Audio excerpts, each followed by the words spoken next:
본문 2장까지 앞부분 1장 앞부분의 족보 이후에 4번의 꿈이 등장합니다.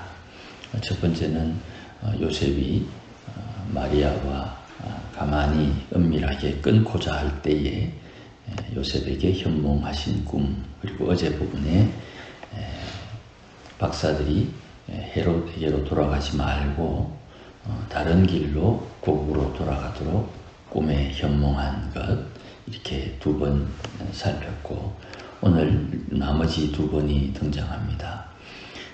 요셉에게 현몽하셔서 아기를 죽이려 하니 애굽으로 피난 가라 하는 말씀과, 이제 아기의 생명을 찾는 자들이 죽었으니 다시 이스라엘 땅으로 들어가라 하는 내용이 꿈의 요지입니다. 요셉이 이렇게 꿈을 통해서 하나님의 인도를 받는데, 이 꿈은 단순히 방법의 한 부분이고 하나님의 인도하심을 받았다 하는 것이 중요한 부분입니다. 언제까지 도망을 가야 되느냐? 거기에 대한 질문은 13절 말씀에 내가 네게 이르기까지 거기 있으라, 주님께서 부르기까지 거기에 있으라 하는 내용이 핵심이고, 또 돌아올 때도 어디로 갈 것이냐, 그것이 23절에 나사렛이라는 동네가 등장합니다. 누가복음에 의하면 이쪽은 이미 요셉이 살던 지역입니다. 그러니까 오늘 본문에서 나사렛이라는 동네에 간 것이 선지자의 예언의 성취다 하는 부분을 마태는 조금 더 강조하는데, 그 내용도 잠시 뒤에 한 번 더 살피겠습니다. 헤롯이 아기를 죽이려고 할 때 하나님께서 그에게 피할 길을 열어주셨고, 그 당시에 애굽에는 유대인 공동체가 있었다고 합니다. 특별히 알렉산드리아라는 지역에 알렉산더 대왕이 각 지역을 정복하고 난 뒤에 헬라의 문화를 그곳에 심기 위해서 알렉산드리아, 헬라의 도시를 다 만들었습니다. 곳곳에 만들었습니다. 그것이 이제 역사 속에 남은 곳이 몇 군데 없기 때문에 우리가 그 내용들은 잘 살피지 못합니다만은 역사적으로는 많이 남아 있었고, 거기에 유대인들 중에 헬라 철학을 하던 사람들이 있었습니다. 그 당시에 필로라는 유명한 철학자가 있었습니다. 그 철학자를 중심으로 알렉산드리아, 특별히 애굽의 유대인 공동체가 유대인의 정체성을 가지고 헤롯 문화, 헬라 제국 안에서 자기들의 삶의 바탕을 마련했던 그런 공동체가 있었습니다. 그리로 요셉이 피난을 간 것이 아니냐, 이렇게 많은 학자들이 언급을 합니다. 거기에 피해 있다가 헤롯 대왕이 죽고 난 뒤에 오는데, 이 헤롯 대왕은 우리가 아는 것보다 아주 험악한 사람입니다. 1절에 내려오는 이야기에 의하면 그가 주전 4년경에 죽게 되는데, 자기가 죽을 때에 백성들이 자기를 욕하고 슬퍼하지 않을까 해서 자기가 죽을 즈음에 각 가정에 한 명씩 사람을 죽였다, 그런 일화도 전해 내려옵니다. 그가 무도한 사람이죠. 그가 약 70세에 죽었는데, 그 죽기 전에 이 박사에게 속은 줄을 알고 그 예루살렘 남쪽에 있는 베들레헴 그 인근, 그리고 2년 정도의 2살 정도의 아이니까 이 아이가 이사 갔을 것까지 생각을 해서 그 주위에 있는 사람들의 사내 아이를 죽이는 이런 참상을 자행하게 됩니다. 이게 상식적이지 않지요. 그래서 오늘 본문 17절 이하 예레미야에 대한 이야기에 18절에 라마와 라헬이 등장합니다. 이 라헬은 아이가 없어서 아이를 낳기 위해서 애를 썼던 야곱의 아내이고, 라마라는 지역은 라헬의 묘지가 있는 지역입니다. 그리고 이 라마는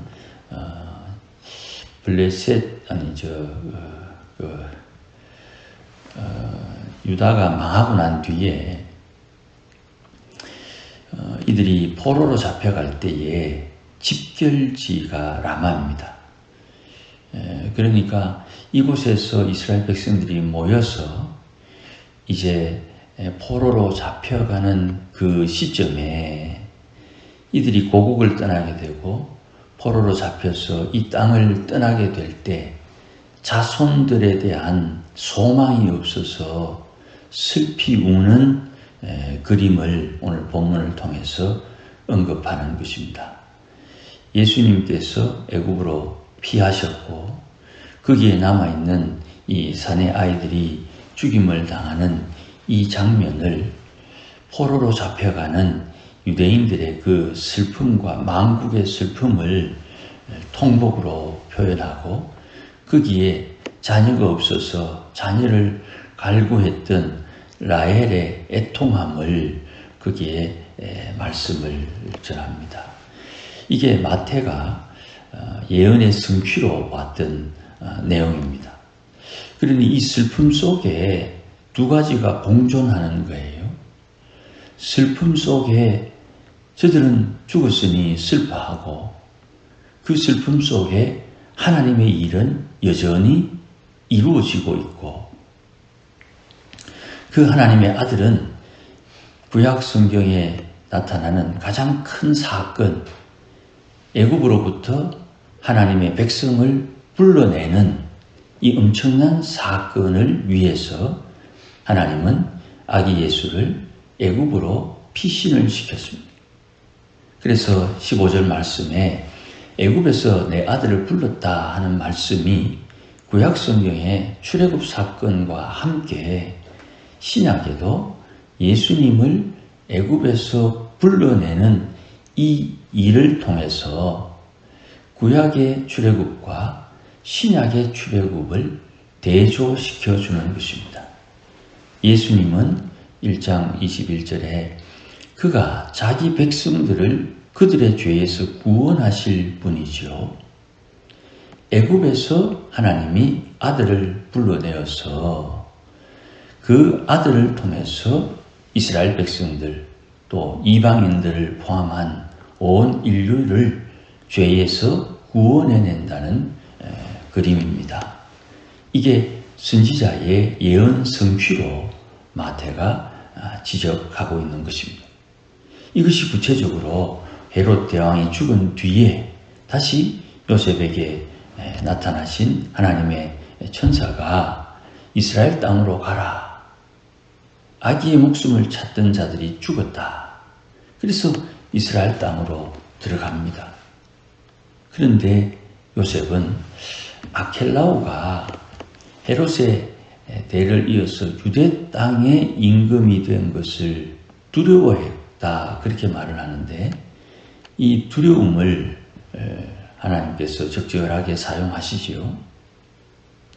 여호사밧이 왕이 되었을 때 여호사밧 주위의 나라에 하나님께서 두려움을 주셔서 감히 여호사밧을 침범하거나 대적하지 못하게 하셨다. 그때에 여호사밧은 그 기회를 사용해서 하나님을 더 잘 섬기는 그런 정책을 펴게 되죠. 그러니 요셉도 이 두려움을 통해서 자기가 정착해야 되는 곳을 찾아가는 것입니다. 그곳이 이제 갈릴리 지방에 있는 나사렛인데 이 나사렛이라는 말을 23절에 나사렛 사람이라 칭하리라 한 요 말씀이 이제 이사야 40장에 나오는 말씀이고 또 이사야 11장에 나오는 말씀인데 그 11장의 말씀에는 이새의 줄기라는 말이 나와요. 우리 성경에는 히브리어에는 이새의 줄기라는 말에 이 줄기라는 말이 나사렛과 비슷한 단어를 사용합니다. 이 나사렛 사람이라는 말은 미천한 사람이라고 사도행전에 등장을 하지요.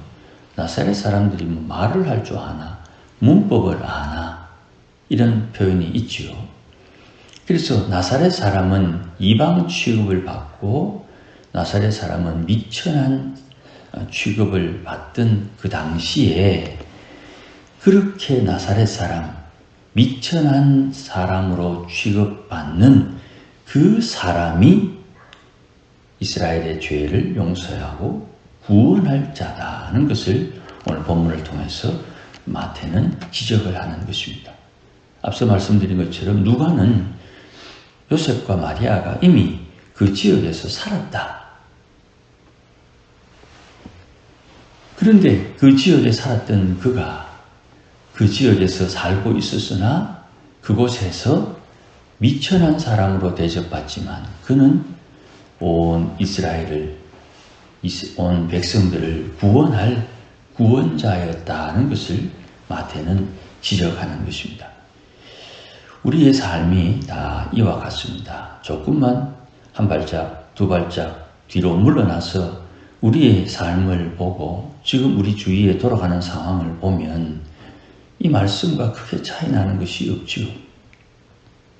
우리가 경험하는 이것이 때로는 우리의 의도와는 상관없이 애굽으로 내려갈 수도 있고 또 슬픔을 당할 수도 있고 또 미천하다고 핍박받거나 무시당할 수도 있지만 거기에 하나님의 성령의 인도하심을 받고 있다면 소망이 있는 것입니다. 하나님의 성령의 인도함을 받아야 살 수가 있고 피할 수가 있고 구원받을 수가 있는 것입니다. 수지자의 역사하심이 그렇게 우리 인생을 끌고 가는 것이에요. 그러니 하나님께서 하나님의 성령의 역사하심을 따르라는 것이 가장 중요한 것이에요. 하나님의 말씀을 성령께서 임재하셔서 선지자를 통해서 기록하셨고 그 말씀을 기록하신 성령이 성경을 읽는 그에게 성경을 통해서 말씀하시고자 한다는 것입니다. 그러면 그 성령, 어제 말씀드렸죠. 성령은 우리 일반적인 영과 다른 거룩한 구별된 영이라는 말씀입니다. 사람은 다 영이잖아요. 다 내 속에 하나님이 창조하신 영을 가지고 있잖아요. 죽어 육신을 벗어나면 영으로 하나님을 만날 것입니다. 우리가 다 영인데 우리 일반적인 영과 다른 거룩한 영, 그분이 성령. 요한에 의하면 진리의 영, 예수의 영, 그 성령께서 인도하신다 이 말입니다. 지시하신다 이 말이죠. 그 성령께서 깨우쳐 주시고 말씀하시고 역사하신다. 그 성령의 인도함을 따라 요셉이 애굽으로 가고 다시 이스라엘 땅으로 오고 그가 거할 곳을 찾고 거기에서 하나님의 주신 사명을 감당하는 것입니다. 이것이 우리 삶에 여전히 계속 반복적으로 일어나고 있고 이루어지고 있지요. 그러니 오늘도 하나님의 지시하심을 받아 하나님이 인도하는 대로 주의 역사하심에 순종하며 사는 것입니다. 새해가 밝았으니 오늘도 하나님 앞에 예배하며 하나님께서 우리 각자의 인생 속에 원하시는 것이 뭔지를 잘 깨달아서 하나님을 기쁘시게 하는 우리 모두가 되어야 될 것입니다. 이를 위해서 주님을 바라보고 주님의 뜻을 깨우치고 하나님을 기대하는 우리의 삶을 사는 것입니다. 이 크고 놀라우신 하나님의 사랑이 오늘도 우리와 함께 하시기를 주의 이름을 축복합니다. 기도하십시다. 주님 감사합니다. 주의 선하신 손길을 따라 오늘도 주와 동행하게 하시니 감사합니다. 지난 삶을 돌이켜보면 주와 함께 여기까지 다다랐습니다. 이제 주와 함께 주님 계신 하늘에 도착하기까지 우리를 인도하여 주시고 하나님 기뻐하는 뜻을 따라 살도록 도우소서. 우리에게 약속하신 것처럼 하나님 앞에 설 때에 받을 상급 잘 준비할 수 있도록 역사하여 주시옵소서. 주의 뜻이 이루어지기를 소원하오니 하나님께서 알려주시고 깨우쳐 주시고 인도하여 주시며 거기에서 주님을 만나기에 부족함이 없도록 복을 주시옵소서. 예수님의 이름으로 기도하옵나이다. 아멘.